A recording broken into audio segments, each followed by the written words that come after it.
Fin de notre série consacrée à la pratique du vélo dans notre région. Après les vacanciers sur les véloroutes et les voies vertes pendant l'été, après les mordus du bitume qui participent aux cyclo-sportives le week-end, partons ce soir en forêt.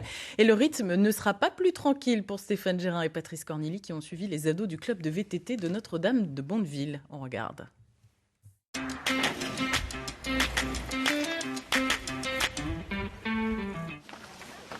Vérifiez l'état des pneus, normalement tout est gonflé, vous avez vérifié avant de partir. S'il faut un peu d'huile, j'en ai. Faire du vélo tout-terrain, c'est un peu comme faire du ski. D'abord, il faut être bien équipé. Casque et gants sont obligatoires.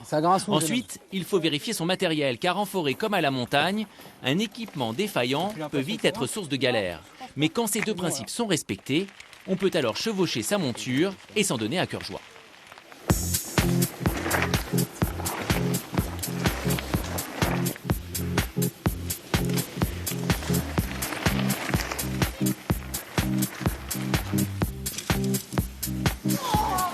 Ces ados font partie de l'école de VTT de Notre-Dame de Bondeville, un club qui leur fournit un vélo et qui les encadre tous les mercredis après-midi. Après l'échauffement, c'est Peter Lafosse qui va aujourd'hui leur donner quelques conseils. Et ça commence par un repérage à pied des difficultés qu'ils vont rencontrer dans cette descente. Rappelez-vous, la première bosse enroulée, la racine avec la meilleure trajectoire, ensuite Hamza le double trou et le dévers. Donc après c'est vous les pilotes. C'est à vous de choisir la trajectoire qui vous semble la mieux. Les chutes les plus graves sont souvent les plus bêtes parce qu'on ne fait plus attention. Alors qu'en VTT, on doit être toujours attentif à ce qui se passe devant et parfois même derrière. Après, il n'y a plus qu'à. Les jeunes pilotes vont faire et refaire cette piste de plus en plus vite. Vitesse maîtrisée, virage bien négocié et freinage contrôlé. La leçon semble avoir porté ses fruits.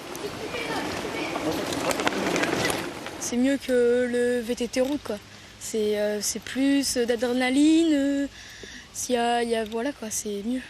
Il y a plus de sauts, c'est pas tout le temps du plat quoi. Je savais pas quoi faire comme sport et ma mère elle m'a inscrit à 2 sports différents et j'ai gardé le VTT. Vu que ça m'a plu dès la première séance. Et ça fait combien d'années maintenant ? 4 ans. Et vous l'avez compris, le VTT, quand on y a goûté, on ne peut plus s'en passer.